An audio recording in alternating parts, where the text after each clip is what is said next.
Borba protiv korupcije i organizovanog kriminala ključni je prioritet Europske unije za zemlje Zapadnog Balkana, jer je suočavanje sa tim pojavama najznačajniji aspekt vladavine prava i jedan od najbitnijih političkih kriterijuma, ocjenjuje šef delegacije Europske unije u Podgorici Leopold Maurer. On je na 4. nacionalnoj konferenciji o borbi protiv korupcije i organizovanog kriminala, koju u Podgorici organizovala mreža za afirmaciju nevladinog sektora, kazao da u Crnoj Gori tek treba da se uspostave solidni rezultati vezano za razmatranje korupcije, posebno onih teških slučajeva poput korupcije na visokom nivou. Zemlja koja želi da se pridruži Evropskoj uniji treba da ima odgovarajući pravni institucionalni okvir, te preventivna tijela za spriječavanje korupcije i organizovanog kriminala, kao i nezavisan sudski i tužilački sistem. Saopštio je na otvaranju 4. nacionalne konferencije posvećene borbi protiv korupcije i organizovanog kriminala ambasador Evropske unije u Crnoj Gori Leopold Maurer.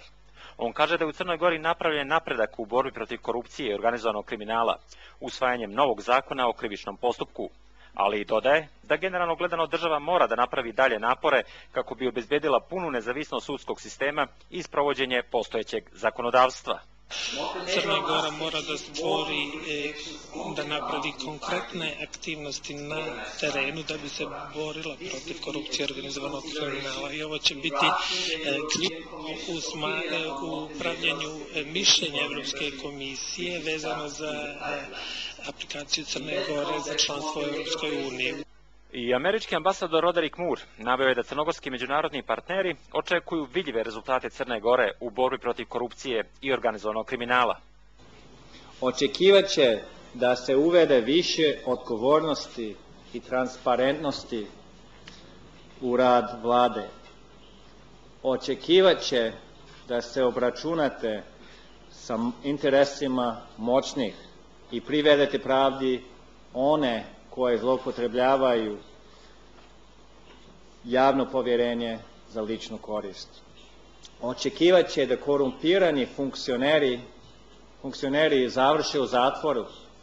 Ministar unutrašnjih poslova Ivan Brajović tvrdi da je Crna Gora u protekle 4 godine postigla rezultate sa kojima se može pohvaliti. Vlada Crne Gore je, kako kaže, kroz sveobuhvatnu reformu zakonodavstva i implementaciju novih zakonskih rješenja i relevantnih međunarodnih standarda, te kroz formiranje specijalizovanih organa u pojedinim oblastima, antikorupcije, javnih nabavki, sprječavanja pranja novca i konflikta interesa, trasirala put zakonske institucionalne borbe protiv korupcije i organizovanog kriminala.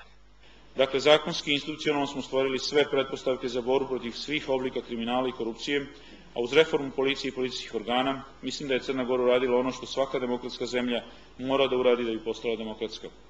Izvršni direktor mreže za afirmaciju nevladinog sektora Vanja Ćalović tvrdi da je Crna Gora jedina država u regionu u kojoj nijedan visoki vladin službenik, odnosno nijedna, kako kaže, velika riba, nije nikada završila u zatvoru.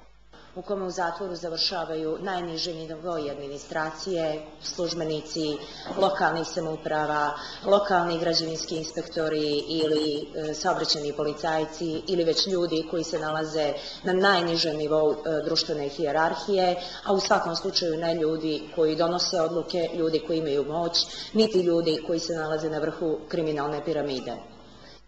Organizator konferencije bila je mreža za afirmaciju nevladinog sektora, a podržana je i od strane delegacije Evropske unije u Crnoj Gori i od britanske ambasade.